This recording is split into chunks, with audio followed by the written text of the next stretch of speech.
Okay, start. Thank you, Hajah Maslina. Bismillahirrahmanirrahim. Alhamdulillahirabbil alamin. Wassalatu wassalamu ala asyrafil anbiya'i wal mursalin wa ala alihi wa ashabi ajma'in. Rabbi shrahli sadri wa yassirli amri wahlul 'uqdatam min lisani yafqahu qawli. My colleague Puan Hajah Maslina Ismail, Prof Nizam and our friends out there. Assalamualaikum warahmatullahi wabarakatuh.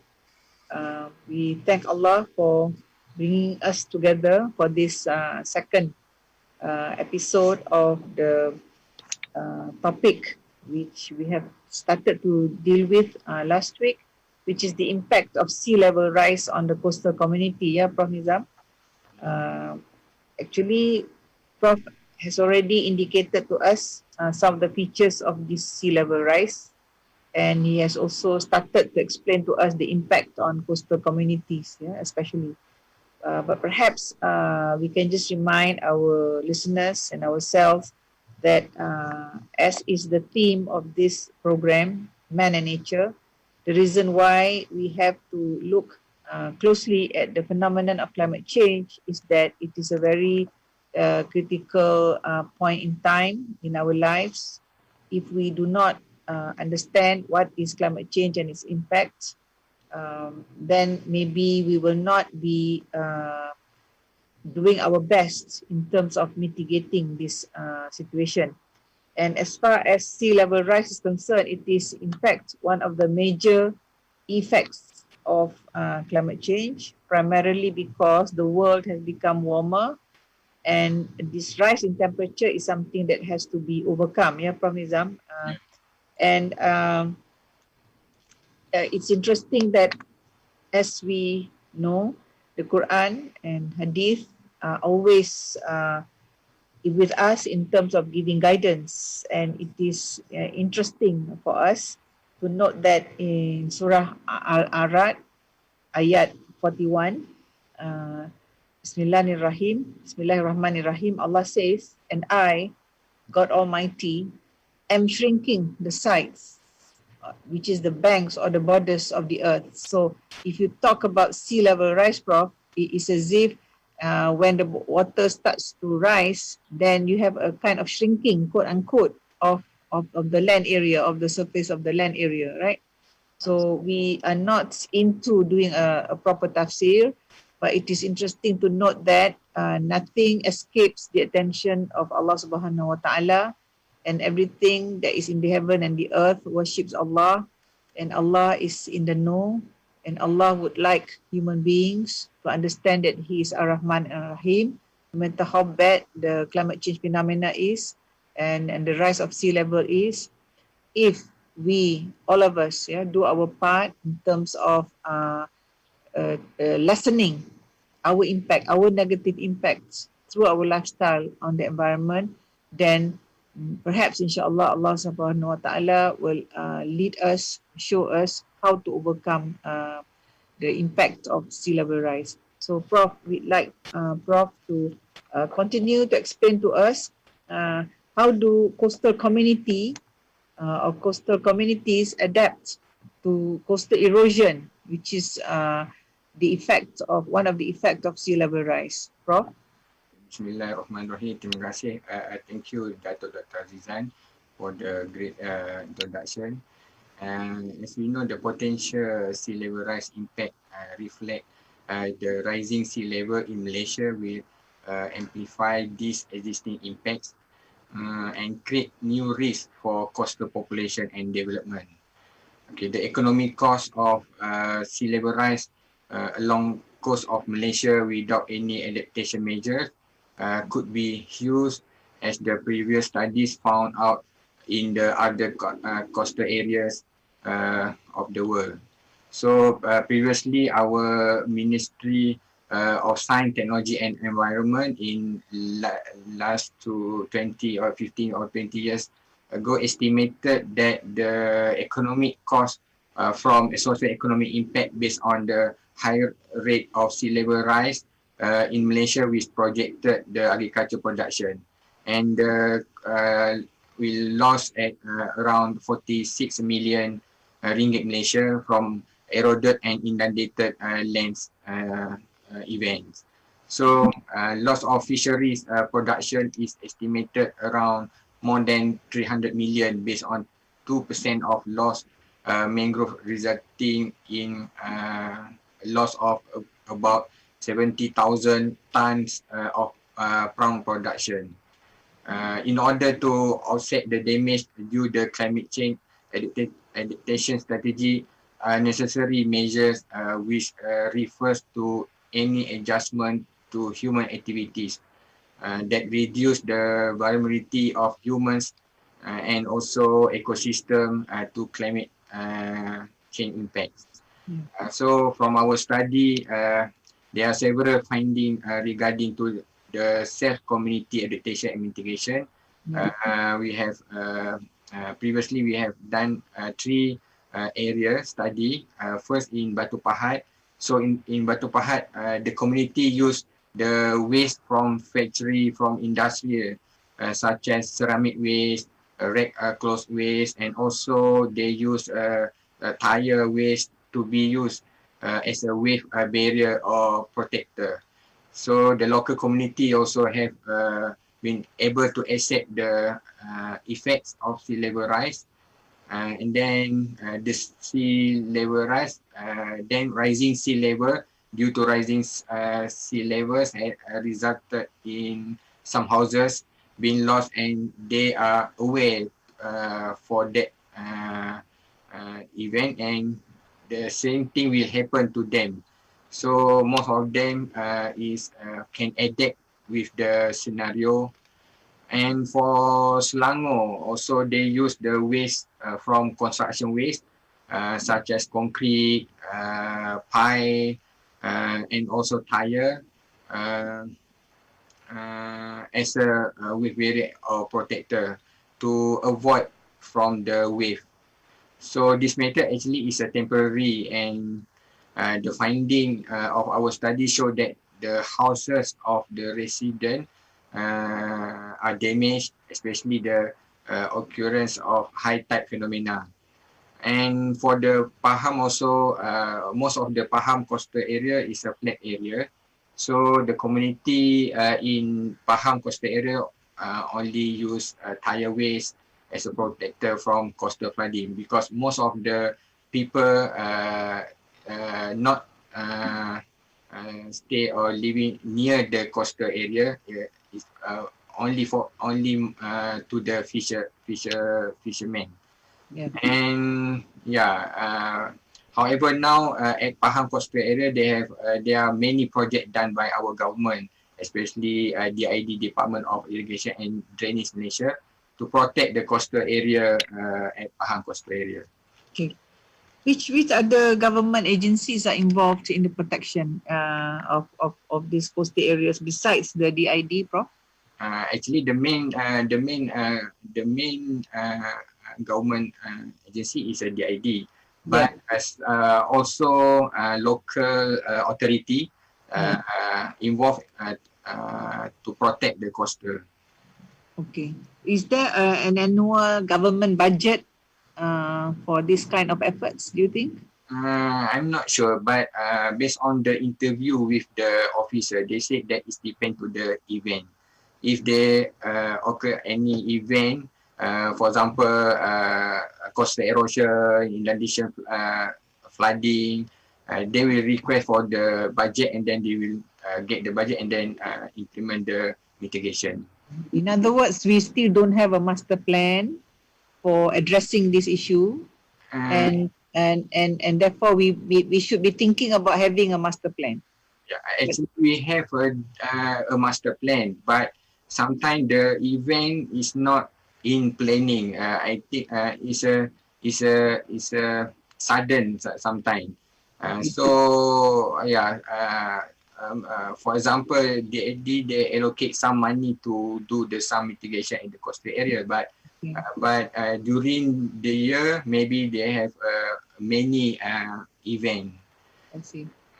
So in other words, our suffering, quote unquote, due to coastal erosion, especially as a result of sea level rise, is still not to the level which is alarming. Yeah. Is that what you're saying? Yeah. In other words, we don't have to panic, but still, it is a serious problem that we should take a look at, we should consider, and whoever the authority is, they should be wary of the fact that this can happen. Yeah. Yeah. But what about at the global level, Prof? Is it the same situation globally? In other words, we still don't have to worry so much and all of that. Yeah. Or some other countries are really doing something solid. Actually, it depends to the characteristic of the coastal area. I see. For example, in Malaysia, we have sandy. Most of the Yeah. in Europe they have a rocky, so less mitigation. Oh, I Yeah. see. I see. So it depends very much on the topography and all of that. Yeah. And your own particular research provides a lot of information on in that category, right? Yeah, yeah. Yeah. Okay. Thank you so much, Prof. And then as you already mentioned, measures are already taken by various groups, mostly DID and local authority, right, to mitigate the impacts. But is there anything else that can be done? How about educational measures to make to raise awareness? Actually, most of the NGO, especially NGO related to the coastal area or environment, they done a lot of program with the community. For example, also our experience, we have done several program to the coastal community, especially to the family of fishermen. The awareness how they adapt, they can adapt with the coastal erosion or coastal inundation, and then how dangerous for them, the high tide phenomena and so on. So most of them get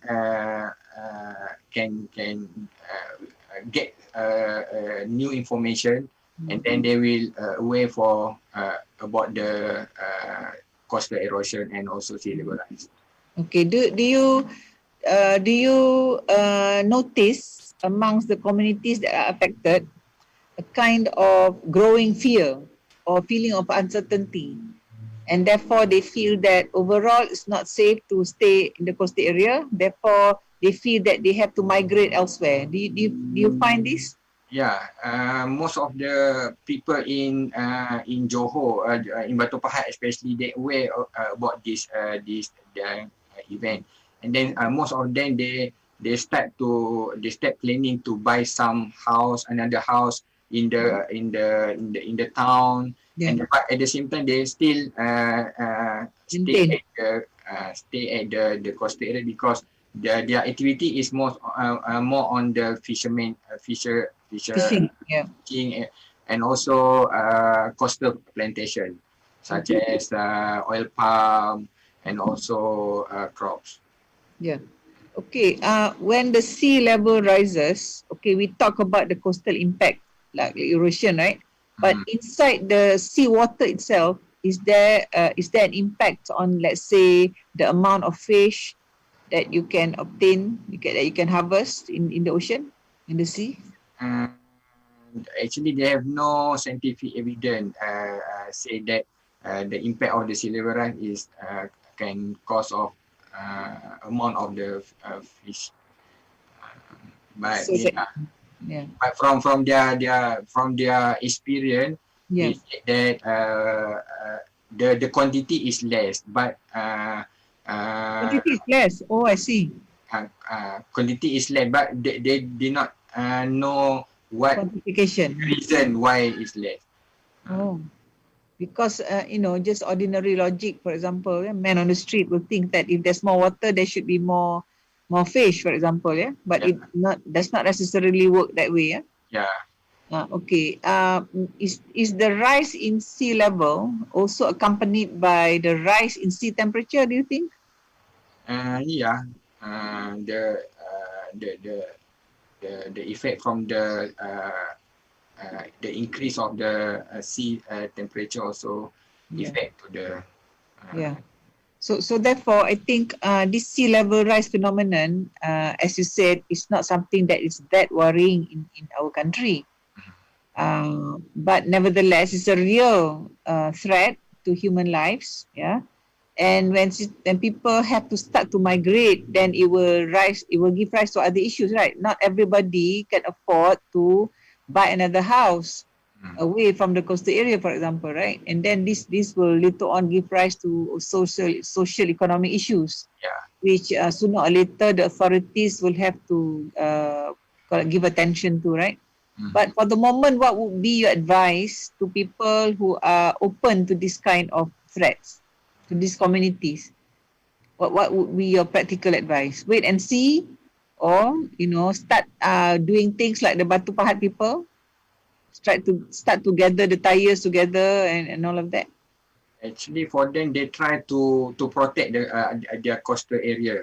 That's why maybe every month they it's not buy, maybe they call for the factory to supply the waste, the ceramic waste, and then also clothes waste to dump at their area to protect the coastal.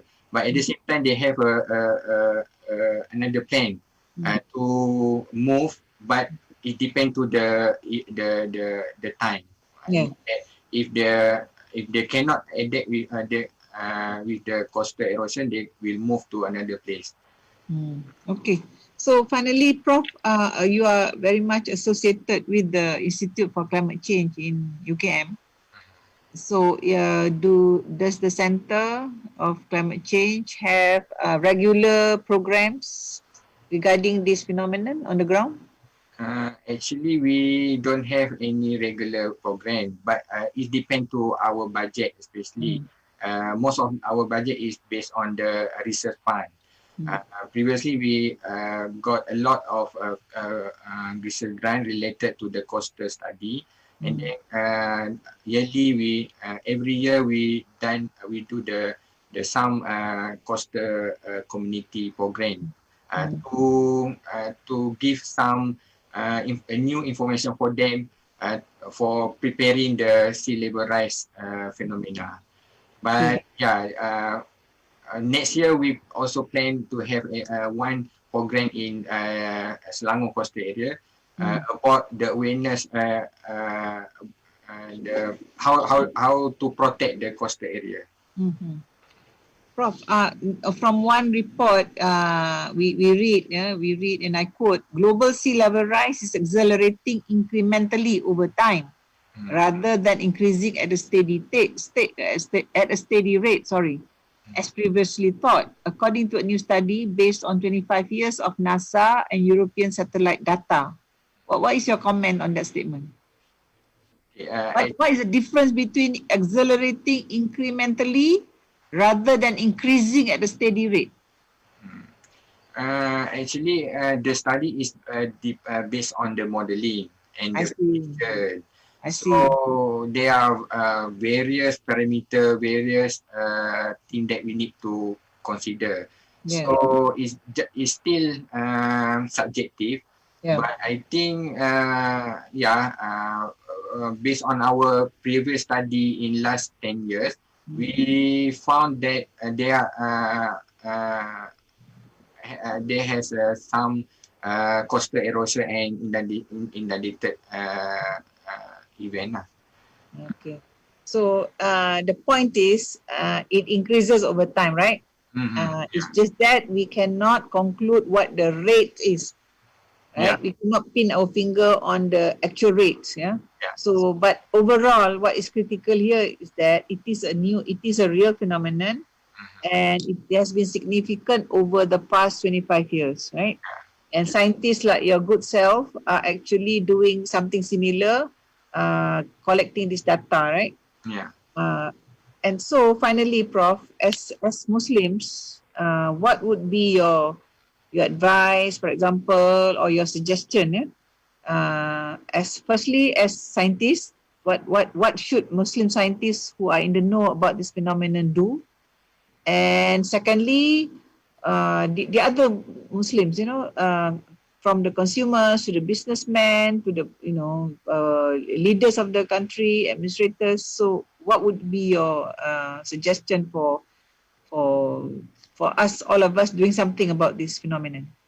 Okay, actually for the Muslim researcher or Muslim, so we need to first we need to believe that this is the phenomenon event, and then we need to prepare for the future, Yeah, and then we need to take the action, yeah, especially to educate our kids about the how to prepare the environmental change, especially on sea level rise and climate change, and yeah, then because they need to know how to prepare for them in the future, and yeah, then for the maybe investor, for the developer, they need to think about the proper development planning, especially near the coastal area, because when they do some reclamation work, for example, they will change the characteristic of the coastal at that area, and then the impact of the development is not in their compound area. Maybe it can up to 5 kilometer, and then right. most of them is the effect will affect to the coastal community. Right, right. Okay. So, Aja Masrina, I think we may have come to the end of our session here with Prof. Nizam. I'm sure he has lots and lots more information to share with us.